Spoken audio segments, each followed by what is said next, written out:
Në një ceremoni të zhvilluar këtë të martë, Libur Naliu u prezantua zyrtarisht si drejtori i Autoritetit Portual të Durrësit nga zëvendëskryeministria Belinda Balluku. Aliu merr detyrën duke zëvendësuar Kreshnik Bayraktarin, i cili do të marrë një rol tjetër brenda institucionit. Duke qenë se Kreshnik Bayraktari duhet marrë një detyrë të re, të cilën do ta bëjmë publike në ditët në vazhdim. Stafetën do t'ja lë një tjetër kolegu të mirë. Dhe ky është Libur Naliu. Libur Naliu, arkitekt në profesion, por me një karrierë të gjatë në politikë. Libur Naliu shprehu mirënjohje ndaj qeverisë dhe tha se do të punojë për realizimin e projektit brenda 3 viteve për portin e Madrave dhe lidhjen e tij me rrjetet rrugore dhe hekurullore të rajonit. Kosova ka nevojë të ketë lidhje të forta me portin e Durrësit në mënyrë që përmes saj të shpërndahen mallrat të gjithë rajonit. Kjo i krijon asaj mundësi të mira të zhvillimit ekonomik. E po ashtu, kjo mundësi e përhapjes së mallrave përmes edhe Prishtinës edhe Shkupit do bënte që porti i Durrësit të duhet të zgjerojë kapacitetet, që kjo sasi e mallrave që tani janë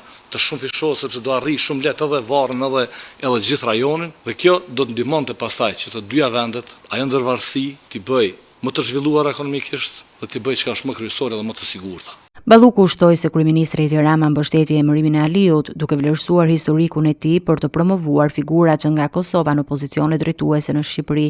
Edi Rama ka punuar historikisht për Shqipërinë dhe për Kosovën me të njëjtin pasion dhe dëshirë për t'i parë shqiptarët në lartësinë që ata e meritojnë. Kryeministri ma ka aprovuar propozimin tim, duke madje e mbështetur pasi porti i Durrësit është porti i shqiptarëve dhe nuk është porti i Shqipërisë. Është porti që do t'i shërbejë shqiptarëve në të gjitha trevat e Ballkanit perëndimor. Sipas planifikimeve, porti i ri në Porto Romano do të jetë operativ deri në vitin 2029, duke rritur kapacitetet e transportit detar dhe duke forcuar zhvillimin ekonomik të Durrësit dhe të gjithë Shqipërisë. Ky projekt pritet të ndikojë në punësimin dhe krijimin e një zinxhiri ekonomik të gjerë në rajon.